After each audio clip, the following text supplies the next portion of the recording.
Jonathan is on the phone as well. He has a similar problem, and I want to talk to him purely. We'll hear his voice, but I think it's going to be similar advice. Hello, Jonathan.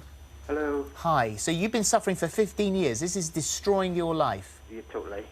Bad anxiety, don't leave the house, don't like being around people in general, haven't been to the doctor or taken any medication to help with this. I can't even go to work because I can't be around people.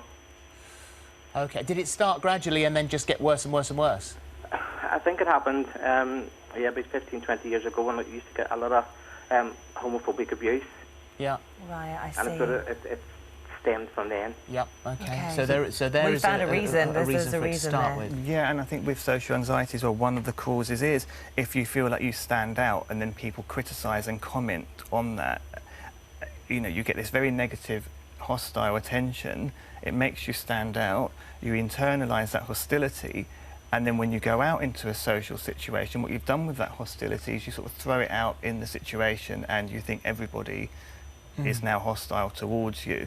So it really is sort of looking into that. The thing is also that with a situation like this, if you can't go out, so you are just, it's your own company, Okay. there is no one around to ever big you up.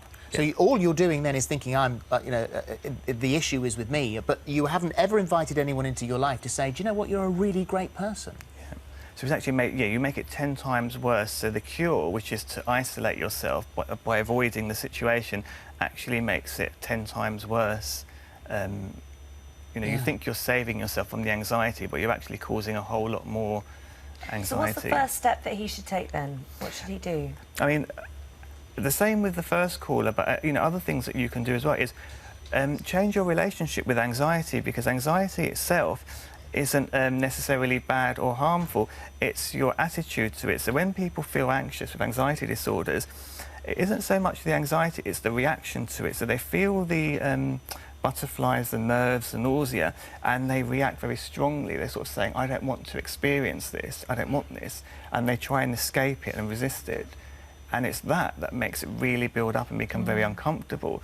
Learning to sort of relax in the anxiety and sort of face the anxiety actually makes it sort of dissipate. So it's your own personal thing. I mean, it's going to be that sort of a battle to get him out to the CBT in the first place. I mean, and things like breathing exercises are brilliant. So if you can learn how to control your breathing, you can control your anxiety, and that's taking it from a sort of, like a bodily point of view. So you learn to control something that's physiological, like your breathing, and through doing that, you control the body's sort of response to anxiety as well. So learning breathing techniques will be sort of a brilliant way to get control over how you're feeling. Can you find them online? Yeah, you find them online. They're very easy to do. It's a very simple breathing exercises. You can't breathe nicely and panic at the same time. So if you breathe well, you're going to feel... Well, Jonathan, if you stay on the phone, same with Amber, and we'll get in touch with her and the other people that we haven't managed to get round to, because we've got help and advice and information on panic attacks and society anxiety on our website. We're pointing you there now, and also if you guys stay on the phone, we'll see whether or not there's anything more we can do for you. And remember, Jonathan, it's sort of eating you up on your own in there, and you have to start by thinking, actually, do you know what, I'm a good person. So thank you very much indeed for calling. It was a big step. Well done. And stay Everybody on the got phone. in contact today. It was very good. Thank you. Thank you very much indeed.